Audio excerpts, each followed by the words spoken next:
ఈరోజు వినిపించబోతున్న నవల బద్దెపూడి సుధారాణి గారు రచించిన పూల సంకెళ్ళు. సమయం ఉదయం 10 గంటలు కావస్తున్నది. వీధి గేటు చప్పుడయ్యేసరికి చదువుతున్న డైలీ పేపర్ మడిచి గ్లాస్ డోర్ గుండా తన దృష్టి వీధి గేటు వైపు సారించింది డాక్టర్ జమునాదేవి. మెయిన్ గేట్ బార్లా తీసి అటెన్షన్లో నిలబడ్డాడు వాచ్మ్యాన్. రివ్వున రాకెట్లా దూసుకుంటూ వచ్చి పోర్టికోలో ఆగింది ఓ కారు. అందులో నుండి ఓ యువకుడు దిగాడు. అతన్ని చూడగానే జమునాదేవి పెదవులపై ఓ చిరునవ్వు మెరిసి మాయమైంది క్షణంలో. Good morning aunty, how are you అంటూ వచ్చాడు ఆ యువకుడు. గుడ్ మార్నింగ్ దినేష్, ఎప్పుడొచ్చావు? నువ్వు వస్తున్నట్లు ముందుగా టెలిగ్రామ్ కానీ కనీసం ఫోన్ అయినా చేయలేదేం అన్నది ఆశ్చర్యంగా కళ్ళు పెద్దవి చేస్తూ జమునాదేవి. ఎలాగో వచ్చేశానుగా, ఇంకా టెలిగ్రామ్ ఫోన్లు ఎందుకో అన్నాడు దినేష్ నవ్వుతూ. ఆమె ఎదురుగా ఉన్న సోఫాలో కూర్చుంటూ జమునాదేవి అతని నిర్లక్ష్యపు ధోరణికి మొహం చిన్నబుచ్చుకుంది. ఆంటీ, నేను ఈ ఊరొచ్చి ఎన్నేళ్లయింది? నలువైపులా కలియజూస్తూ అడిగాడు. 6 ఏళ్లయింది.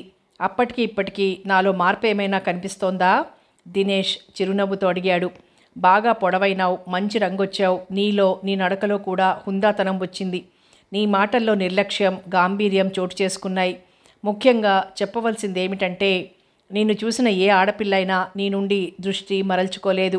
అంతేకాదు, నిన్నే పెళ్లాడి తీరుతానని ఖచ్చితంగా శపథం చేసి తీరుతుంది.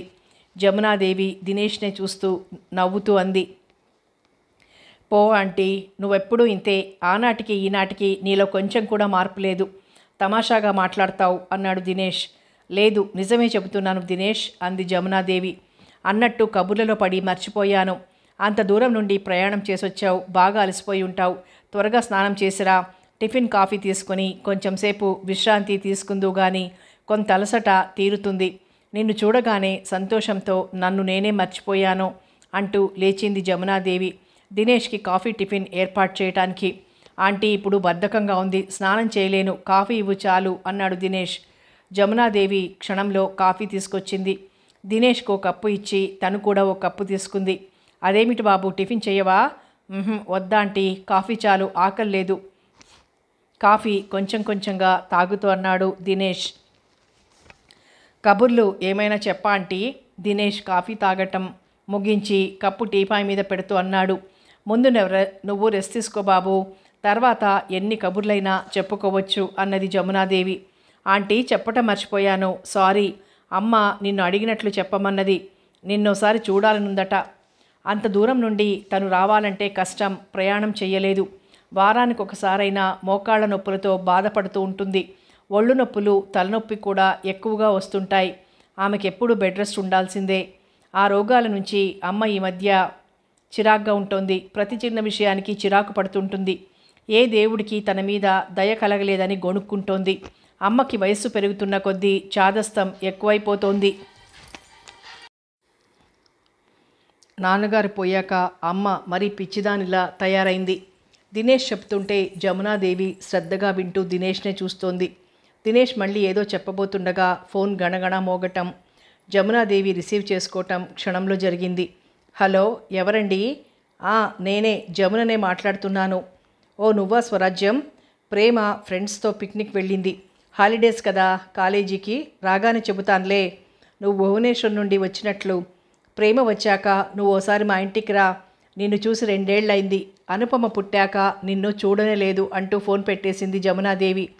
ఆమె రిసీవర్ క్రెడిల్ మీద ఉంచి తిరిగి చూసేసరికి దినేష్ కళ్ళ మీద చేతులుంచుకొని సోఫాలో జారగిలబడి కూర్చున్నాడు. కాళ్ళు తన ముందున్న టీపాయ్ మీద పెట్టుకున్నాడు. దినేష్, నిద్రొస్తున్నట్లుంది, వెళ్ళి బెడ్ మీద పడుకో అంది. పిక్నిక్ వెళ్ళిందని చెబుతున్నావు, ఎవరు? దినేష్ ఆశ్చర్యంగా అడిగాడు. ప్రేమలత పిక్నిక్కి వెళ్ళింది. దాని ఫ్రెండ్ స్వరాజ్యం భువనేశ్వర్ నుండి వచ్చింది పుట్టింటికి. ప్రేమ, ఆ అమ్మాయి చిన్నప్పటి నుండి మంచి స్నేహితులు. ప్రేమని చూడాలని ఉందని ఫోన్ చేసింది. జమునాదేవి ఉత్సాహంగా చెబుతోంది. దినేష్ మొహం అదోలా పెట్టాడు. ప్రేమని మర్చిపోయావా దినేష్?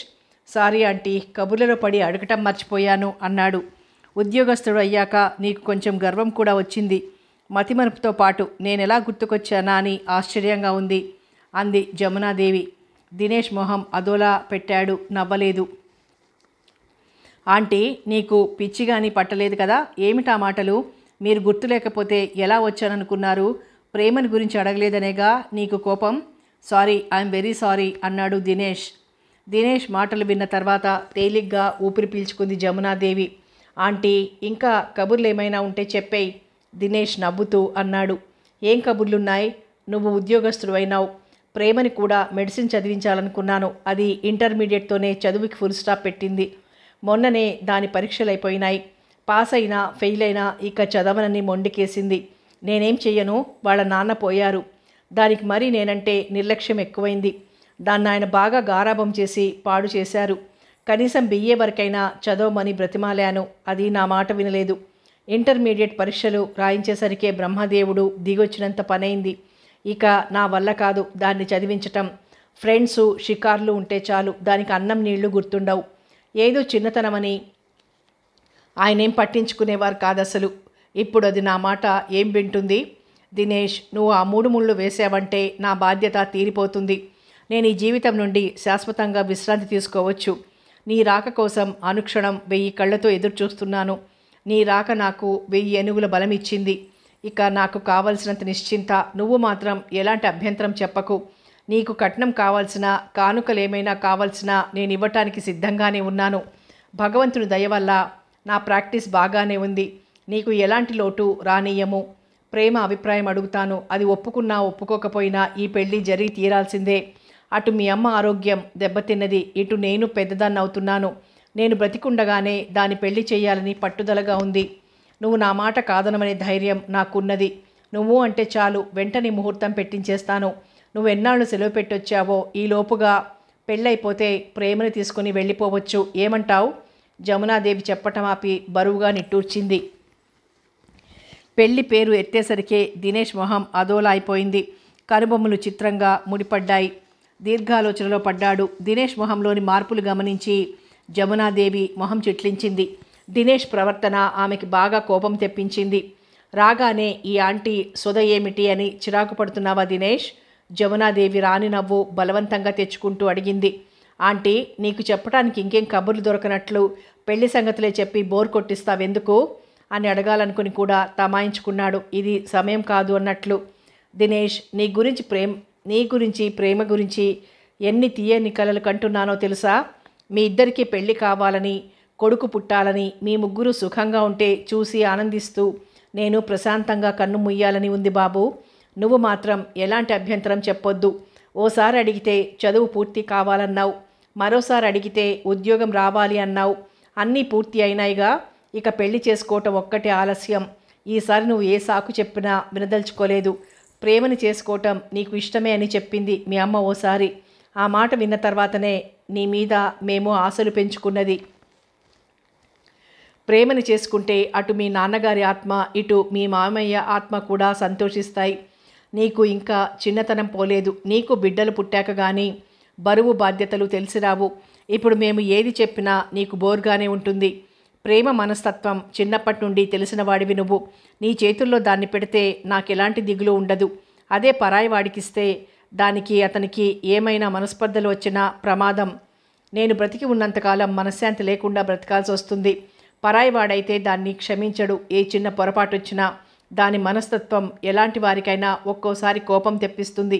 నువ్వే చెప్పు దినేష్, నేను చెప్పేది నిజమా అబద్ధమా? జమునాదేవి కళ్ళు తడి కావటం గమనించాడు దినేష్. ఇంతకీ నేను చెప్పేదంతా వింటున్నావా? జమునాదేవి దినేష్ మొహంలోకి చూస్తూ అనుమానంగా అడిగింది. దినేష్ నుండి ఎలాంటి జవాబు రాలేదు. నా సోద అంతా వింటున్నట్టే లేదు. తర్వాత మాట్లాడుకుందాం తీరిగ్గా. రాగానే విసిగించడం భావ్యం కాదు నాకు. అందులో రాక 6 ఏళ్ల తర్వాత వచ్చావు అన్నది జమునాదేవి. ఆంటీ, కొంచెం తలనొప్పిగా ఉంది, పడుకుంటానంటూ గబగబా వెళ్ళిపోయాడు పక్క రూంలోకి. మేడ మీద రూంలో పడుకో బాబు, అక్కడైతే ప్రశాంతంగా ఉంటుంది అన్నది జమునాదేవి పెద్దగా. ఆమె మాటలేం వినిపించుకోనట్టు చకచక వెళ్తున్న దినేష్ వైపు చూస్తూ ఆలోచిస్తూ కూర్చుండిపోయింది జమునాదేవి. అమ్మా, మీకోసం హాస్పిటల్ నుండి ఆయన ఎవరో వచ్చారు. రూమ్ నంబర్ 6లో ఉన్న పేషెంట్కి సీరియస్గా ఉన్నదట. పని మనిషి నాగమ్మ చెప్పగానే జమునాదేవి ఆలోచనలో నుండి తేరుకుని గబగబా డ్రెస్ చేంజ్ చేసుకుని పని మనిషికి దినేష్ లేస్తే తను హాస్పిటల్కి వెళ్ళినట్లు చెప్పమని చెప్పి కారెక్కింది. అమ్మా, ఇవాళ నేను ఆలస్యంగానే వచ్చాను. రోజు 9 గంటలకల్లా వచ్చేవాడిని. ఇవాళ మా ఆడదానికి ఒంట్లో బాగుండలేదు. పిల్లలిద్దరూ చిన్నవాళ్ళు. వంట చేసి వాళ్ళకి నీళ్లు పోసి అన్నం పెట్టి స్కూలుకు పంపించొచ్చేసరికి ఆలస్యమైందంటూ డ్రైవర్ చెబుతూనే కారు స్టార్ట్ చేశాడు. జమునాదేవి నుండి ఎలాంటి సమాధానం రాకపోయేసరికి డ్రైవర్ గ్రహించాడు ఆమె దీర్ఘాలోచనలో ఉన్నదని. క్షణంలో హాస్పిటల్ చేరుకుంది కారు. జమునాదేవి కారు దిగగానే నర్సులు గుడ్ మార్నింగ్ చెప్పి తప్పుకున్నారు. జమునాదేవి నేరుగా రూమ్ నంబర్ 6 చేరుకుంది. హాస్పిటల్ అంతా పేషెంట్లతో అలజడిగా ఉంది. జమునాదేవి మంచి పేరున్న డాక్టర్. ఆమె హస్తవాసి మంచిదని, ఆమె పట్టిన కేసు ఫెయిల్ అవటమంటూ జరగదని పేరు. ఆమెకి గొప్ప బీద తారతమ్యాలు లేవు. విసుక్కోకుండా అందరినీ ఎంతో ఓర్పుతో చూస్తుంది. ఆమె అంటే పేషెంట్లకి చెప్పలేనంత అభిమానం. ఆమె పేషెంట్లని పలకరించే తీరు చూస్తే ప్రతి ఒక్కరూ ఆమె మంచితనాన్ని పొగడక మానరు. పేషెంట్ల పాలిట ఆమె దేవత. రూమ్ నెంబర్ 6లో ఉన్న పేషెంట్కి వారం రోజుల నుండి దగ్గు, ఆయాసం, రొప్పు అధికంగా ఉన్నాయి. ఎన్ని మందులిచ్చినా ప్రయోజనం కనిపించటం లేదు. రాత్రి నుండి ఆయాసం ఎక్కువైంది. దగ్గటానికి కూడా ఓపిక లేనట్టు అవస్థ పడుతున్నాడతను. జమునాదేవి రాక గమనించి అతని భార్య ఏడవటం ప్రారంభించింది. అమ్మా, రాత్రింబవళ్ళు ఆయన పడే బాధ చూడలేకుండా ఉన్నాను.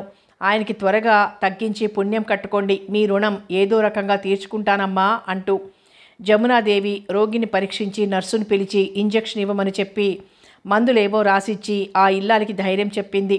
నర్సు వచ్చి అతనికి ఇంజెక్షన్ ఇవ్వగానే జమునాదేవి మరోసారి అతన్ని పరీక్షించి వెళ్ళింది. జమునాదేవి కన్సల్టింగ్ రూమ్లోకి ప్రవేశించగానే ఫోన్ గణగణ మోగింది. ఫోన్ అందుకున్న ఆమె మొహంలో సంతోషం ఉప్పెనలా ముంచుకొచ్చింది. ఆమెకి అభిమాన పాత్రురాలైన నర్సు మంజులాని పిలిచి చెప్పింది, నేను ఇంకో గంటలో ఇంటికి వెళ్ళిపోవాలి. ప్రేమ వస్తున్నది. నువ్వు పేషెంట్లను జాగ్రత్తగా చూసుకోమని. వాళ్ళ ఆపరేషన్ కేసులు ఏమీ లేనందుకు సంతోషిస్తూనే మంజుల ఆమె చెప్పే ప్రతి మాటకి తలూపింది. పేషెంట్లను చూడటంలో నిమగ్నురాలైంది జమునాదేవి. త్వరగా పేషెంట్లని చూడటం ముగించి ఇంటికి బయలుదేరింది. అప్పుడు టైం సరిగ్గా 1 గంట కావస్తోంది. జమునాదేవి ఇల్లు చేరేసరికి దినేష్ ఇంకా నిద్ర లేవలేదు. ప్రేమ రాలేదు. పని మనిషి నాగమ్మని పిలిచి ప్రేమ వస్తున్నట్లు చెప్పింది. ప్రేమ రాక కోసం ఎదురు చూస్తూ కూర్చుంది జమునాదేవి వరండాలో. ప్రేమ రాగానే ప్రేమకి ఎన్నో జాగ్రత్తలు చెప్పాలి. దినేష్ మనసు నొప్పించకుండా సౌమ్యంగా మాట్లాడటం నేర్పాలి. ప్రేమకి 20 ఏళ్ళు వచ్చినాయి. ఎవరితో ఎలా మాట్లాడాలో తెలియదు. నిర్లక్ష్యంగా మాట్లాడుతుంది. ఎదుటివారికి అది అతిశయం, గర్వంగా అనిపిస్తుంది. కానీ దానికి తండ్రి పోలిక, తండ్రి గుణాలు అబ్బినాయి అంటుంటారందరూ. మగాడు కాబట్టి ఆయనకి సరిపోయింది. ఆడదానికి ఎలా కుదురుతుంది? తను ఎన్నోసార్లు చెప్పింది ఎంతో వినయంగా, అణుకుగా ఉండటం నేర్చుకోమని. తన మాటే లక్ష్యం చెయ్యదు. ఒట్టి మొండితనం ప్రేమది. తను పోయాక అదెట్లా బ్రతుకుతుందో ఏమో అని తనకి పుట్టెడు దిగులు. దానికి పెళ్లి చేసి ఒక ఇంటిదాన్ని చేస్తే తనకి సగం భారం తీరుతుంది. పరాయి వాళ్ళకిస్తే ప్రేమను ఎలా చూస్తారో ఏమో అని తన అన్న కొడుకు దినేష్కే ఇచ్చి చేయాలని నిశ్చయించుకుంది. తను సిరిలో పుట్టి సిరిలో పెరిగింది. డాక్టర్ కోర్స్ చదివింది. తల్లిదండ్రులకి తను, తన అన్న భూపతి ఇద్దరే సంతానం. ఇద్దరూ ఎంతో అపురూపంగా పెరిగారు. అన్న భూపతి పేద ఇంటి పిల్ల మీనాక్షిని చేసుకున్నాడు. మీనాక్షి స్కూల్ ఫైనల్ పాస్ అయింది. మీనాక్షి తండ్రి స్కూల్ మాస్టర్. తల్లిదండ్రులకి ఒక్కతే సంతానం. భూపతి మాస్టర్ దగ్గర ప్రైవేట్ చదువుకుంటుండగా మీనాక్షితో పరిచయమైంది.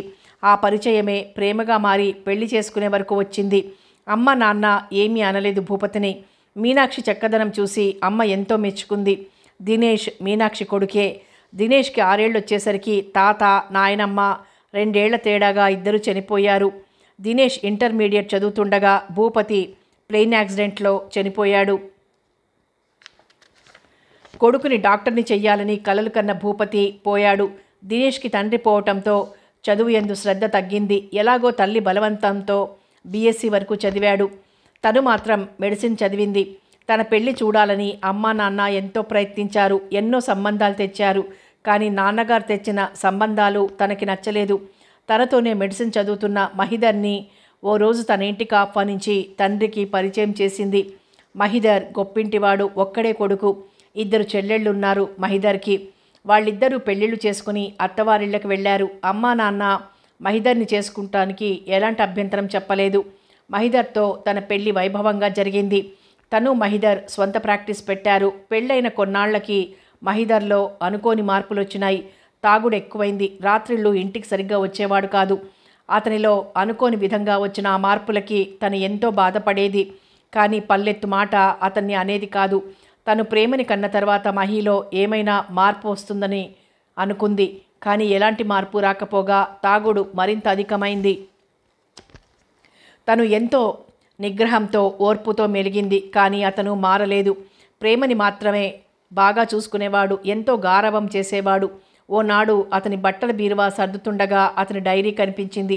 చూడకూడదు అనుకుంటూనే తెరచి చూసి చదవటం ప్రారంభించేసరికి తలంతా దిమ్ముగా అయిపోయింది. కళ్ళు కాల్వలు అయినాయి. హృదయం బాధతో మూల్గింది. కానీ తన అసక్తురాలు. అమ్మ నాన్న చనిపోయి ఏడాది కావస్తోంది. అన్నగారు పోయినాక ఎంతో దూరంలో ఉన్నది వదినగారు. తను ఎక్కడికి వెళ్లేందుకు వీలు లేదు. ఎవరికీ చెప్పుకునేందుకు లేదు. తనతో పరిచయం కాకముందే మహిదర్కి నిరుపమతో స్నేహం ఉండేదట. వాళ్ళిద్దరూ ఎన్నో కలలు కన్నారట భవిష్యత్తును గురించి. కానీ నిరుపమ తల్లిదండ్రులు మహిదర్ని చేసుకోవటానికి ఒప్పుకోలేదట. మహిదర్ వల్ల తను తల్లి కాబోతున్నట్లు తల్లిదండ్రులకి చెప్పే ధైర్యం లేక ఆత్మహత్య చేసుకుందట. మహిదర్ తల్లి కూడా ఒప్పుకోలేదట ఆ అమ్మాయిని చేసుకోవటానికి. నిరుపమ మరణం మహిదర్ని పిచ్చివాడిని చేసిందట. నిరుపమకి జమునకి చాలా దగ్గర పోలికలున్నాయి. జమునని చూడగానే నా నిరుపమ బ్రతికి వచ్చిందనుకున్నాను. పరిచయం చేసుకున్నాను. కానీ నా నిరుపమ కవ్విస్తూ నవ్విస్తూ ఎప్పుడూ హుషారుగా ఉంటుండేది. జమున మితభాషి, చాలా నెమ్మది. జమునతో ఉంటున్న నిరుపమని మరవలేకపోయాను. నా ఆరాధ్య దేవత నిరుపమతో దేనిలోనూ సాటిరాదు జమున అని రాసుంది. మునిపంటితో పెదవి కొరుక్కుంటూ కన్నీళ్లు కారుస్తూ గడిపింది తన వాళ్ళంతా. తనని ఓదార్చేవాళ్ళు, తనకి ధైర్యం చెప్పేవాళ్ళు లేక తన హృదయంలో రేగిన బాధని మరిపించేవాళ్ళు ఎవ్వరూ లేరు. మహిదర్ ముభావంగా ఉంటున్నాడు. ఎన్నోసార్లు ప్రయత్నించింది తను అతన్ని ఏమేమో అడిగేయాలని. అంతరంగ మదనం భరించలేక. కానీ అతని నుండి సరైన జవాబు రాదని ఊహించుకుని విరమించుకుంది. ప్రేమని చూసుకుంటూ తన వృత్తి నిర్వహణలో కాలం గడిపేస్తోంది. ఉన్నట్టుండి ఓనాడు ఏదో ఫంక్షన్కి వెళ్ళిన మహిదర్ని ఇద్దరు స్నేహితులు కారులో తీసుకొచ్చారు. స్పృహ లేదు, అతిగా తాగటం వల్ల. ఆ రాత్రి సరిగ్గా 1 గంట అవుతుండగా కన్ను మూశాడు మహిదర్. తర్వాత తెలిసింది మహిదర్ స్నేహితుడి ద్వారా నిరుపమ జ్ఞాపకాలే అతన్ని వదల్లేదని, నిరుపమని గురించి చెప్పుకుంటూ బాధపడేవాడని విని మౌనం దాల్చింది. అంతకన్నా చేయగలిగింది ఏమీ లేదు కనుక ప్రేమని ఎంతో అల్లారుముద్దుగా పెంచి పెద్ద చేసింది. ప్రేమకిప్పుడు 20 ఏళ్ళు. దానికి పెళ్లి చేసి తన బరువు బాధ్యతలు వదిలించుకోవాలని ఉంది. దినేష్ తన సొంత అన్న కొడుకైనా ప్రేమని చేసుకోవటానికి నిరాకరించాడు. వదిన పోరగా ఉద్యోగం వచ్చాక ఆలోచించి చెబుతానన్నాడు. వదినకి మాత్రం ప్రేమని తన కోడలుగా చేసుకోవాలనే పట్టుదల ఉంది. దినేష్ని రాత్రింబవళ్ళు పోరేది. దినేష్ తల్లి మాట లక్ష్య పెట్టే రకం కాదు. దినేష్ ఉద్యోగం వచ్చే వరకు ఎక్కువగా వస్తూ పోతుండేవాడు. ఉద్యోగం వచ్చాక పత్తా లేడు. కనీసం ఉత్తరం కూడా లేదు. ఉద్యోగానికి వెళ్లే ముందు తను రమ్మని ఉత్తరం రాసినా రాలేదు. తనే ఓనాడు వదిన దగ్గరికి వెళ్ళింది. తన రాకకి వదిన ఎంత సంతోషించిందో చెప్పలేం. రాక వచ్చావు, ఓ 4 రోజులు ఉండు జమున అని బ్రతిమాలింది. తను వెళ్ళిన 4వ నాడే ప్రయాణం అవుతుంటే అక్కడ హాస్పిటల్, ఇంటి దగ్గర ప్రేమ చదువు. ఏం కావాలోదినా, నేను ఇక్కడ కూర్చుంటే అంది తను. ప్రేమని తీసుకురాలేదు. చిన్నప్పుడు ఎప్పుడో చూశాను, దాన్ని చూడాలనుంది. సెలవులకి తప్పక పంపని మరీ చెప్పింది. అలాగేలే అన్నట్టు తలూపింది తను. జమున, ప్రేమని నా కోడలుగా చేసుకుంటాను. దాన్ని గురించి నువ్వేం దిగులు పడకు. దినేష్ని ఎలాగో ఒప్పిస్తానులే అని మాట ఇచ్చింది వదిన. తనకి మగపిల్లలు పుట్టకపోవడంతో దినేష్ అంటే చెప్పలేనంత అభిమానం. దినేష్ మంచి రూపసి కూడా కావటం కారణం కావచ్చు. ఒట్టి మొండివాడు, కోపిష్టి అని వదిన తిడుతున్నా దినేష్ని ఒక్క మాట కూడా అననిచ్చేది కాదు తను. దినేష్, ప్రేమని చేసుకుంటావట్రా, ఆంటీ అడగటానికి వచ్చిందిరా అని వదిన అంటే, దానికి ఆంటీ పోలికి వచ్చినట్లయితే తప్పకుండా చేసుకునేవాడినే. దానికి వాళ్ళ నాన్న పోలికొచ్చింది. నల్లగా లావుగా ఉంటుంది. దాన్ని చేసుకుంటే నా స్నేహితులంతా ఎగతాళి చేస్తారు అన్నాడు. నిజమే వాడన్నది. ప్రేమకంతా ఆయన పోలికొచ్చింది. నల్లగా, బొద్దుగా, అంత పొట్టి పొడుగు కాకుండా ఉంటుంది. దినేష్ మాటలకి వదిన గయ్యమ నర్చింది. అందచందాలు ఎందుకురా, మంచి గుణం ఉంటే చాలదు అని దినేష్ పక్కపక్క నవ్వాడు. అమ్మా, నీ కోడలి గుణగణాలే చెప్పాలి. ఒట్టి పొగరమవుతుంది. ఎంతటి వాళ్ళనైనా తేలిగ్గా మాట్లాడుతుంది. గారాబం చేసి దాన్ని పాడు చేశాడు వాళ్ళ నాన్న అన్నాడు. ఎంత పొగరుమోతుదైనా పెళ్ళైతే మారిపోతారా, ఆంటీ బాధపడదు నువ్వు అట్లా అంటే అని కొడుకుని గదిమింది. నిజాన్ని నిర్భయంగా చెప్పేవాళ్ళంటే ఆంటీకి ఇష్టం. ఆంటీ నన్ను తప్పు పట్టదు అనేశాడు దినేష్ నవ్వుతూ. తను వదిన దినేష్కి ప్రేమని గురించి ఎంతో నచ్చజెప్పి ఒప్పించాలని చూశారు. దినేష్ జవాబు చెప్పలేదు. ఎన్ని చెబుతున్నా మౌనంగా విరి ఊరుకున్నాడు. తను వాళ్ళ ఊరి నుండి వచ్చే రోజు కూడా స్టేషన్ దగ్గర చాలాసేపు బ్రతిమాలింది దినేష్ని. ఉద్యోగం వచ్చాక ఆలోచించి చెబుతానన్నాడు. తను నిరాశగా తిరిగొచ్చేసింది. మళ్ళీ 6 ఏళ్ల అనంతరం దినేష్ వచ్చాడంటే ప్రేమని చేసుకోవటానికి సిద్ధపడి వచ్చినట్లా, లేక తన మీద అభిమానం కొద్దీ చూడాలని వచ్చాడా? ఏదైతేనే మళ్ళీ వచ్చాడు దినేష్. ఈ అవకాశం పోగొట్టుకోకూడదు. ఎలాగైనా సరే దినేష్ని ఒప్పించి తీరాలి. ప్రేమకి బాగా చెప్పాలి. బావ మనసు నొప్పించక బావకి నచ్చే తీరులో ఉండమని. ప్రేమ ప్రవర్తన మార్చగలగటం తన వల్ల అవుతుందా? ఆలోచిస్తున్నది జమునాదేవి. దినేష్ ఉద్యోగానికి వెళ్ళిపోయిన తర్వాత 2 ఏళ్ళు ఎదురు చూసింది. దినేష్ వస్తాడు, ప్రేమని పెళ్లి చేసుకోవడానికి ఒప్పుకుంటాడని. ఎంత ఆశగా ఎదురు చూసిందో అంత నిరాశ ఎదురైంది. రాను రాను ఓ విధమైన కోపం కూడా వచ్చింది తనకి దినేష్ మీద. మరీ ఎంత బెట్టిపోతున్నాడు. తను చేసుకోకపోతే నా కూతురికి పెళ్ళే కాదనుకున్నాడా? అయినా ప్రయత్నించి చూస్తాను. దినేష్ కన్నా అన్నింటా అధికుణ్ణే తెస్తాను అనుకుని తనకు తెలిసిన వాళ్ళందరికీ చెప్పింది. ప్రేమకి మంచి సంబంధాలు చూడమని, కట్నం ఎంతైనా సరే ఇస్తానని. తనకి ladies club president, women's college ప్రిన్సిపాల్తో బాగా స్నేహం ఉంది. క్లబ్ ప్రెసిడెంట్ లలితాంబ గారు తన మేనల్లుడు శ్రీకాంత్ను తీసుకొచ్చి ప్రేమని చూపించింది. శ్రీకాంత్ MA పాస్ అయి ప్రైవేట్ కంపెనీలో ఉద్యోగం చేస్తున్నాడట. అందగాడే. శ్రీకాంత్ని చూశాక తనకి పోయిన ఊపిరి వచ్చినట్లయింది. ప్రేమకి శ్రీకాంత్తో పెళ్లి కుదిరితే బావుణ్ణు అనుకుంది. శ్రీకాంత్ ప్రేమను చూసి వెళ్ళాడు. వారం రోజుల్లో ఏ సంగతి కబురు చేస్తామని వెళ్లారు వాళ్ళు. 10 రోజులైనా జాడా జవాబు లేదు వాళ్ల నుండి. తనే స్వయంగా వాళ్ళ ఇంటికి వెళ్ళింది. లలితాంబ గారు సంతోషంగా ఆహ్వానించి మర్యాదలు చేశారు. క్షేమ సమాచారాలు అయ్యాక అడిగి తను, మీ మేనల్లుడు ఏమంటున్నాడు? ప్రేమ నచ్చిందటనా? మీ నుండి ఎలాంటి జవాబు రాకపోయేసరికి నేనే వచ్చాను అన్నది తను.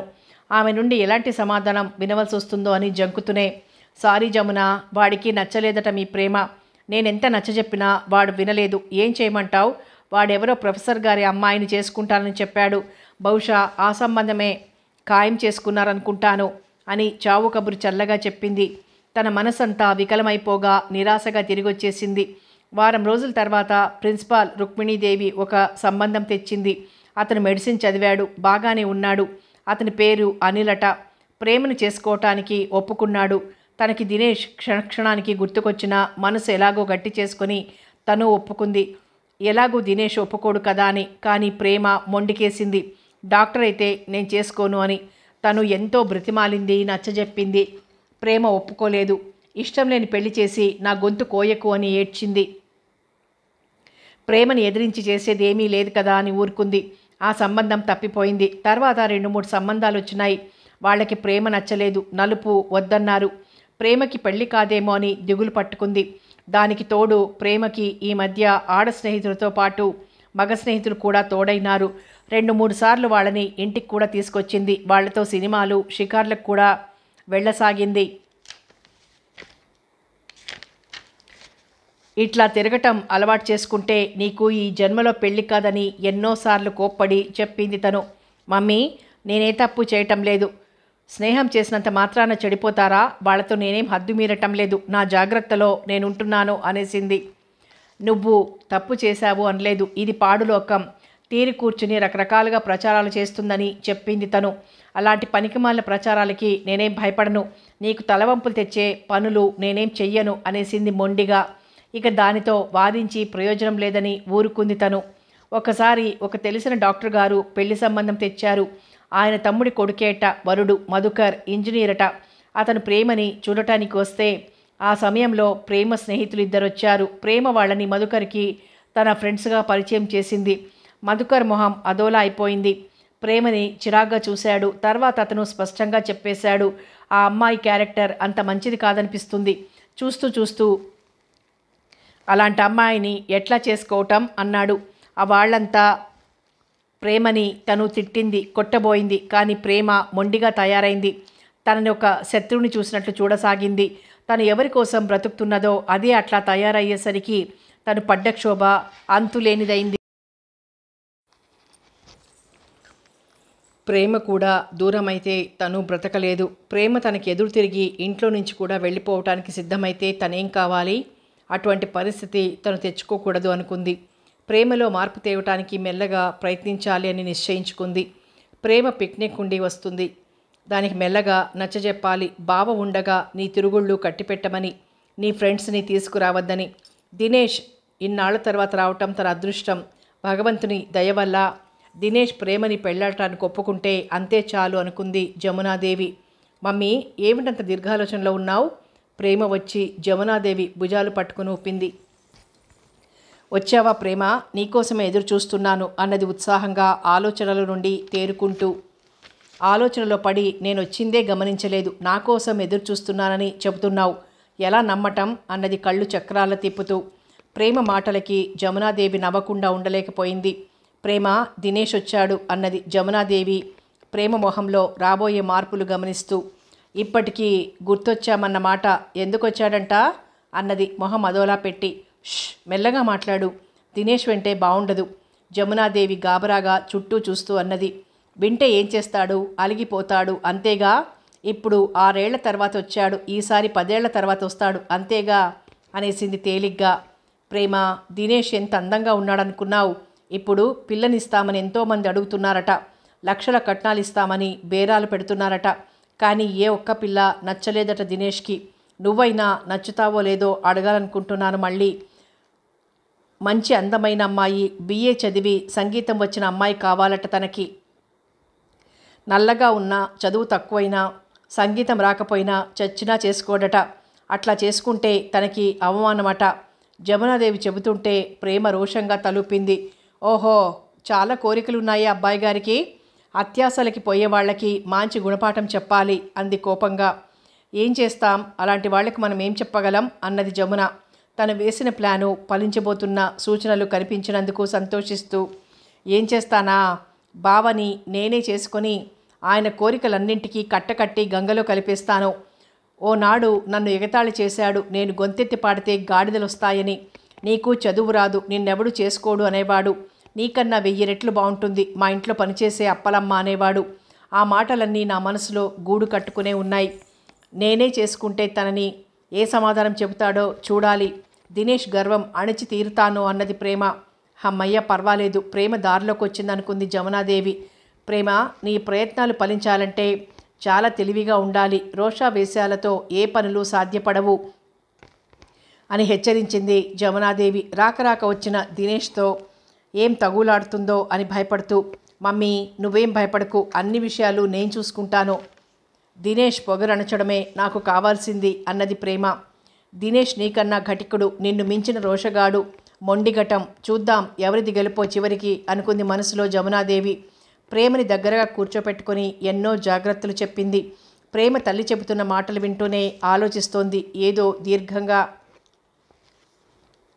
ఆంటీ, నన్ను నిద్రలేపలేదు, నేనేమో ఒళ్ళు తెలియకుండా నిద్రపోయాను. ఎంత టైం అయింది కూడా తెలియకుండా అన్నాడు దినేష్ నిద్రలేచొస్తూ. హలో బావా, ఎప్పుడొచ్చావు? ప్రేమ నవ్వుతూ పలకరించింది. పొద్దునే వచ్చాను అన్నాడు క్లుప్తంగా. విశేషాలేమిటి? మీ మమ్మీ బాగుందా? విశేషాలేం లేవు. ఇంతకీ నీ ఊహాసుందర్ని వెంటబెట్టుకు రాలేదేం? మేమంతా చూడాలని తహతహలాడుతుంటే నా ఊహాసుందర్ని నువ్వెందుకు చూడటం? నా ఊహల్లోనే ఉంటుంది శాశ్వతంగా, దినేష్ గంభీరంగా అన్నాడు. అందమైన ఆడదాన్ని చూడాలనుకోవటంలో తప్పులేదే. అందులో నువ్వు కోరుకున్న అమ్మాయిని చూసి మెచ్చుకోవాలి. ముఖ్యంగా నేను పాడితే గాడిదలు వస్తాయని ఎగతాళి చేశావు. ఆమె పాడితే గంధర్వులు వస్తారేమో చూడాలి. నేను చదువురాని మొద్దుని కదా. నీ చదువుల సరస్వతిని చూస్తే నాకు చదువుకోవాలనే ధ్యాస పుడుతుందేమో. అంతే కదా బావా అన్నది ప్రేమ వ్యంగ్యంగా. నీ గురించి చెబితే వస్తానంటుందో రానంటుందో కనుక్కొని చెబుతాలే అన్నాడు ప్రేమ మాటలు వినటం ఇష్టం లేనట్టు చిరాగ్గా. వాళ్ళిద్దరి సంభాషణ వింటూ కూర్చుంది జమునాదేవి. బావా, కుంభకర్ణుడికి నువ్వు దగ్గర చుట్టానివే అనుకుంటాను. నేను వచ్చి 2 గంటలైంది. అప్పటికే మమ్మీ నువ్వు నిద్రపోతున్నట్లు చెప్పింది. అంటే నువ్వు సరిగ్గా 10 గంటలకు పడుకొని 3 గంటలకు లేచావు. అంటే 6 గంటలు నిద్రపోయావన్నమాట. బాప్రే, కళ్ళు పెద్దవి చేసి ఆశ్చర్యంగా అన్నది ప్రేమ. ఆంటీ, నువ్వేమైనా కబులు చెప్పు. దాని సొదా వినలేక తలనొప్పి పట్టుకుంది. మీల్స్ కూడా చేయకుండా ఏమిటా నిద్ర? ఎన్నిసార్లు నిన్ను లేపడానికి ప్రయత్నించినా నువ్వు నిద్ర లేవలేదు. బాగా అలసిపోయి ఉంటావనుకొని నిన్ను లేపే ప్రయత్నం విరమించుకున్నాను అన్నది జమునాదేవి దినేష్ మాటలకి నవ్వుతూనే. నా మాటలు నీకు తలనొప్పి తెప్పిస్తున్నాయా బావా? తొందరపడకు, నీ అహంకారానికి తగిన బుద్ధి చెబుతాలే అనుకుంది ప్రేమ. స్నానం చేయి బాబు త్వరగా, పొద్దున కూడా మీల్స్ చేయలేదు, టిఫిన్ రెడీ చేశాను అన్నది జమునాదేవి. స్నానం వద్దు, టిఫిన్ వద్దు, ఇంకో 2 గంటల సేపు నిద్రపో, బద్ధకం వదిలి చిరాకు తగ్గి నీరసం వదులుతుంది అన్నది ప్రేమ ఎగతాళిగా. నాతో చతురాడటం అంత మంచిది కాదని గుర్తుంచుకో, తర్వాత బాధపడి ప్రయోజనం లేదు అన్నాడు దినేష్. ఓహో అలాగా, నాకు తెలియదులే నీ గొప్పతనం అన్నది వెక్కిరింతగా. దినేష్, ఉద్యోగస్తుడు అయినా ఇంకా నీలో చిన్నతనం పోలేదు, దాని మాటలు పట్టించుకోకు, నీకు చిన్నప్పటి రోషం మొండితనం తగ్గనే లేదు అన్నది నవ్వుతూ జమునాదేవి. ప్రేమ ఏదో అనబోతుండగా జమునాదేవి సైగ చేసింది ఏమీ అనొద్దని. ప్రేమ అక్కడి నుంచి చివాలన లేచిపోయింది.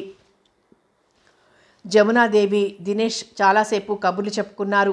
బాబు హాస్పిటల్కి వెళ్ళాలి, టైం అయింది, నువ్వు స్నానం చేసి టిఫిన్ కాఫీ తీసుకో, పిక్చర్కి కానీ షికారుకి కానీ వెళ్తే వెళ్ళిరా. ప్రేమ చిన్నది, దాని మాటలేం పట్టించుకోకు, దాని మనస్తత్వం నీకు తెలియంది కాదుగా అన్నది. దినేష్ అలాగే అన్నట్టు తలూపాడు. జమునాదేవి హాస్పిటల్కి వెళ్ళిపోయింది. దినేష్ గబగబా స్నానం ముగించి ట్రిమ్గా తయారైనాడు. టిఫిన్ కాఫీ తీసుకున్నాడు. ఎక్కడికో ప్రయాణం అవుతుండగా ప్రేమ పలకరించింది. బావా, నేను నా ఫ్రెండ్ సునీత పిక్చర్కి వెళ్తున్నాం, వస్తావా అని అడిగింది అతి సౌమ్యంగా. సునీత అంటే కిషోర్ చెల్లెలు కదూ? దినేష్ ప్రేమను అడిగాడు. అవును, కిషోర్ నీకు బాగా తెలుసు అనుకుంటాను. మా daddy Kishore daddy best friends. కిషోర్ని నువ్వు క్రితంసారి వచ్చినప్పుడు మమ్మీ పరిచయం చేసిందనుకుంటాను. కిషోర్ ఎంఏ ఫస్ట్ క్లాస్లో పాస్ అయ్యాడు. కిషోర్ ఓ ప్రైవేట్ కంపెనీలో ఉద్యోగం చేస్తున్నాడు. సునీత ఫైనల్ BA చదువుతోంది. నువ్వు వచ్చినట్లు కిషోర్కి సునీతకి ఫోన్ చేసి చెప్పాలనుకున్నాను, నువ్వు మళ్ళీ ఏదైనా అంటావని ఊరుకున్నాను అన్నది ప్రేమ చేతిగోళ్ల పాలిష్ చూసుకుంటూ. దినేష్ ప్రేమని పరీక్షగా చూస్తున్నాడు. అవాళ అతి పల్చని దుస్తులు వేసుకుంది ప్రేమ. లోనెక్ జాకెట్టు, పెదవులకి లిప్స్టిక్, మెరుగు పౌడరు, కుడి చెంపకి పక్కగా పసుపు రంగు జంట గులాబీలు పెట్టుకుంది. ప్రేమకి నగలకి లోటు లేదు, బట్టలకి లోటు లేదు, కానీ అవి వేసుకునే విధానమే బాగుండదు. దినేష్ కనుబొమ్మలు ఒక క్షణం ముడుచుకొని విడిపోయాయి. బావా, కిషోర్ వాళ్ళ ఇంటికి వెళ్దామా? కిషోర్ని రమ్మని ఫోన్ చేయి అన్నాడు దినేష్ ప్రేమతో వెళ్ళటం ఇష్టం లేనట్టుగా. కిషోర్ వాళ్ళు ఇక్కడికి వస్తే అందరం కలిసి సీషోర్కి కానీ పిక్చర్కి కానీ వెళ్దాం అన్నది ప్రేమ. దినేష్ ఏం జవాబు చెప్పకపోగా ఏదో దీర్ఘంగా ఆలోచిస్తున్నాడు. ప్రేమ ఫోన్ చేసి వచ్చింది. మరో అరగంట కల్లా సునీత, కిషోర్ వచ్చారు. దినేష్ అంటే ఆ అన్నా చెల్లెళ్ళకి చెప్పలేనంత అభిమానం. నువ్వు వస్తున్నట్లు ఏమాత్రం ముందుగా తెలిసినా స్టేషన్కి వచ్చేవాడిని కదా, హఠాత్తుగా వచ్చి మమ్మల్ని ఉక్కిరి బిక్కిరి చేశావు అన్నాడు కిషోర్ దినేష్ చేతిని ఆప్యాయంగా నొక్కుతూ. చాలా కాలం తర్వాత వచ్చారు, మేమంతా గుర్తున్నందుకు సంతోషిస్తున్నాం అన్నది సునీత నవ్వుతూ. ఉద్యోగంలో చేరాక వచ్చి మీ అందరికీ పార్టీ ఇవ్వాలనుకున్నాను. 2-3 సార్లు ఉత్తరం కూడా రాయాలని ప్రయత్నించాను. ఏమిటో ఏవో పనులు, ఆటంకాలు ఎదురయ్యేవి. ఎందుకో మీ అందరినీ ఓసారి చూడాలనిపించింది, వచ్చాను అన్నాడు దినేష్. కబుర్లలో పడి టైం అంతా వేస్ట్ చేస్తున్నారు, పిక్చర్కి వెళ్దామా? ప్రేమ వాళ్ళ కబుర్లకి అంతరాయం కలిగిస్తూ అన్నది. రాక చాలా కాలానికి వచ్చాడు దినేష్. ఇవాళంతా కబుర్లతో కాలక్షేపం చేయాల్సిందే అన్నాడు కిషోర్ నవ్వుతూ. అవును, నేను అదే చెప్పాలనుకుంటున్నాను అన్నది సునీత. దినేష్, కిషోర్ మాట్లాడుకుంటుంటే వాళ్ళ మాటల్ని శ్రద్ధగా వింటూ కూర్చుంది సునీత. చెక్కిట చెయ్యి చేర్చుకుంది. ప్రేమకి తన మాట కాదన్నందుకు కిషోర్ మీద, సునీత మీద చెప్పలేనంత కోపం వచ్చింది. హాయిగా ఏ పిక్చర్కో వెళ్తే ఎంత బాగుండేది. ఎప్పుడు కబుర్లు అంటూ కూర్చుంటారు. వాళ్ళు ఏవో ఉద్యోగాల గురించి, చదువుల గురించి మాట్లాడుకుంటున్నారు. ప్రేమకి బోర్గా ఉంది. సునీత కూడా వాళ్ళ కబుర్లు వింటూ కూర్చుంది. ప్రేమకి అక్కడి నుండి వెళ్ళిపోవాలనిపించింది. కానీ మమ్మీకి తెలిస్తే తిడుతుంది. సభ్యత, సంస్కారం తెలియవు అంటూ ఓ గంటసేపు ఉపన్యాసమిస్తుంది. అందులో బావ ఎదుట తిట్లు తినడం ఎంత అవమానమో కదా అని ఆలోచించి అక్కడి నుండి వెళ్ళే ప్రయత్నం విరమించుకుంది. ప్రేమ, రేపు దినేష్ నువ్వు మా ఇంటికి రండి, అక్కడ సాయంత్రం దాకా ఉండి ఏదైనా పిక్చర్కి వెళ్దాం.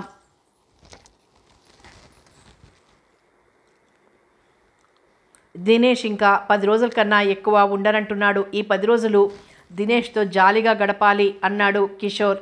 అలాగే అన్నట్టు తలూపింది ప్రేమ. పొద్దున్నే 7 గంటలకల్లా వచ్చేయాలి, సునీత గట్టిగా చెప్పింది. ఖచ్చితంగా రావాలి, మాట తప్పడానికి వీల్లేదు అన్నట్టు చెప్పింది. సునీత చెప్పిన తీరుకి దినేష్ నవ్వాడు. దినేష్, ఉద్యోగంలో చేరావు, మరి పెళ్ళెప్పుడు? మీ ఆవిడ్ని చూడాలని ఎంతగా అనుకుంటున్నానో సునీత అన్నది. వాళ్ళ ఆవిడ్ని రోజు చూస్తూ ఉండు, కావాలంటే ప్రతిరోజు ఇక్కడికి వచ్చి అన్నాడు కిషోర్ నవ్వుతూ. కిషోర్ మాటలకి దినేష్ మొహం అదోలా అయిపోయింది. అంతకుముందున్న ఉత్సాహమంతా ఎగిరిపోయింది. కనుబొమ్మలు ముడిచాడు. ఏమిటి కిషోర్ నువ్వనేది? దినేష్కి కాబోయే ఆమె ఇక్కడెవరున్నారు అంటే అతను చేసుకోబోయే ఆమెను కూడా తీసుకొచ్చాడా? సునీత ఆశ్చర్యంగా ఆత్రంగా అడిగింది. అదేమిటి సునీత, నీకు తెలియదా? ప్రేమే దినేష్కి కాబోయే భార్య అన్నాడు కిషోర్ నవ్వుతూ. ఓ మై గాడ్, నాకు ఇంతవరకు ఆ విషయమే తెలియదు. ప్రేమ చాలా అదృష్టవంతురాలు అంది సునీత. దినేష్తో మొదటి రోజు పరిచయం చేస్తున్నప్పుడే తన హృదయంలో అతని రూపం చిత్రంగా హత్తుకుపోయింది. దినేష్తో తన మనసులోని భావాలు చెప్పాలని, అతని ప్రేమాభిమానాలు పొందాలని తహతహలాడింది. కానీ దినేష్ ఓనాడు మాటల మధ్యలో కిషోర్తో అన్నాడు, సునీత నీకు చెల్లెలైతే నాకు చెల్లెలేరా? నాకు చెల్లెళ్ళు లేని లోటు సునీత తీర్చాలి. సునీతకి మంచి వరుణ్ణి వెతికే బాధ్యత నాది అన్నాడు. ఆనాడే తన రంగుల స్వప్నం కరిగిపోయింది. తన తీయని ఊహలు చెదిరిపోయినాయి. ఆనాటి నుండి దినేష్ని తన అన్నగానే భావించసాగింది. ప్రేమ తనకన్నా రూపంలోనూ చదువులోనూ తక్కువే, కానీ తనకి పట్టని అదృష్టం ప్రేమకి దక్కింది. సునీత మన సదోలా అయిపోయింది. కిషోర్, నువ్వు ఊహించావా లేక ఎవరైనా చెప్పారా ప్రేమని నేను పెళ్లి చేసుకుంటానని? ఇప్పట్లో పెళ్లి చేసుకునే ఉద్దేశమే లేదు. ఒకవేళ అమ్మ బలవంతంతో పెళ్లి చేసుకున్నా ప్రేమని మాత్రం చేసుకోను అని చెప్పేయాలనిపించింది దినేష్కి. కానీ ప్రేమ ఉంది ఎదురుగా. తల్లితో ఏ రకంగా చెబుతుందో ఆంటీ బాధపడుతుంది. తను అన్న మాటలు ప్రేమ చెబితే. దినేష్ కిషోర్ మాటలకి ఎలాంటి జవాబు చెప్పకుండా మౌనంగా ఉండిపోయాడు. ప్రేమ గర్వంగా చూసింది సునీత వైపు. సునీత మొహం తిప్పేసుకుంది. కిషోర్, రేపు మార్నింగ్ మీ ఇంటికి రావాలంటావు, రాక తప్పదా? దినేష్ నవ్వుతూ అడిగాడు. నువ్వు రాకుండా ఎలా పోతావు ఈ ఊరు నుండి? పోనిస్తాననుకున్నావా? మా ఇంటికి వచ్చి తీరాల్సిందే అన్న కిషోర్ మాటలకి కిలకిలా నవ్వింది సునీత. దినేష్ కూడా నవ్వకుండా ఉండలేకపోయాడు. ప్రేమ ఎందుకో దినేష్నే గమనిస్తూ కూర్చుంది. దినేష్, నీకు మా ఇంటికి రావాలని లేదా? ఎందుకు అడిగావట్లా? సునీత అడిగింది. రావాలని ఎందుకుండదు? నాకు ఈ మధ్య బద్ధకం ఎక్కువైంది. ఎక్కడికి పోవాలనిపించదు. ఎప్పుడు ఆలోచిస్తూ ఒంటరిగా గడిపేయటం అలవాటైపోయింది. గంటల తరబడి ఆలోచిస్తూ కూర్చోవటం నా హాబీ. రావటానికి బద్ధకమేసాలా అన్నాడు దినేష్ నవ్వుతూ. హమ్మయ్య, అంతే కదా, ఇంకేదో అనుకున్నాను అన్నది సునీత. మన ఇంటికి రావటానికి ప్రేమ పర్మిషన్ ఇస్తుందో ఇవ్వదో అని భయమేమో సునీ అన్నాడు కిషోర్. ఆర్డర్లు ఇవ్వటానికి పర్మిషన్ ఇవ్వటానికి నేనెవర్ని అన్నది ప్రేమ నిష్ఠూరంగా. అదేమిటి ప్రేమ అట్లా అంటావు? కాబోయే శ్రీవారిని ఆ మాత్రం అదుపులో పెట్టుకోకపోతే ఎట్లా? నువ్వు కూర్చోమంటే కూర్చోవాలి, నించోమంటే నించోవాలి. ఎంతైనా కోరుకున్న భార్య మాట కాదంటారా అన్నది సునీత. దినేష్, నేను పెళ్లి చేసుకున్న రోజున అంటే బాగుంటుంది ఈ మాటలన్నీ. ముందుగా ఎందుకు అన్నది ప్రేమ ఎగతాళిగా. అంటే మీ బావని పెళ్లాడటం నీకు ఇష్టం లేదా? ఆశ్చర్యంగా అడిగింది సునీత. మా ఇద్దరి మనస్తత్వాలకి ఉత్తర దక్షిణ ధృవాలంత తేడా ఉంది. ఎలా జరుగుతుంది మా పెళ్ళి? మీ పిచ్చి గాని అన్నది ప్రేమ. కిషోర్ అదోలా చూశాడు. ప్రేమ చెప్పే మాటల్లో అబద్ధం ఏం లేదు, నిజమే చెబుతోంది అన్నాడు దినేష్. సునీత, కిషోర్ ఒకరి మొహాలొకరు చూసుకున్నారు ఓ క్షణం సేపు. ఏదో అర్థం కానట్టు వాళ్ళ ధోరణి. ముందుగానే చెబితే సస్పెన్స్ ఉండదని అట్లా చెబుతున్నారేమో. హఠాత్తుగా పెళ్లి చేసేసుకుని మమ్మల్ని ఆశ్చర్యంలో ముంచాలని మీ ప్లాన్ ఏమో అన్నది సునీత. గుడ్ గాడ్, ఎంత మాటకారివైనావు సునీత. చూస్తూ ఉండు, నా పెళ్ళంటూ జరిగితే ముందుగా మీకు చెప్పే చేసుకుంటాను. వధువుని మీకు ముందర పరిచయం చేశాకే పెళ్లాడతాను. అసలు పెళ్ళంటూ చేసుకుంటే అన్నాడు దినేష్. ముగ్గురు బిత్తరపోయారు దినేష్ మాటలకి. కథ కొనసాగుతుంది.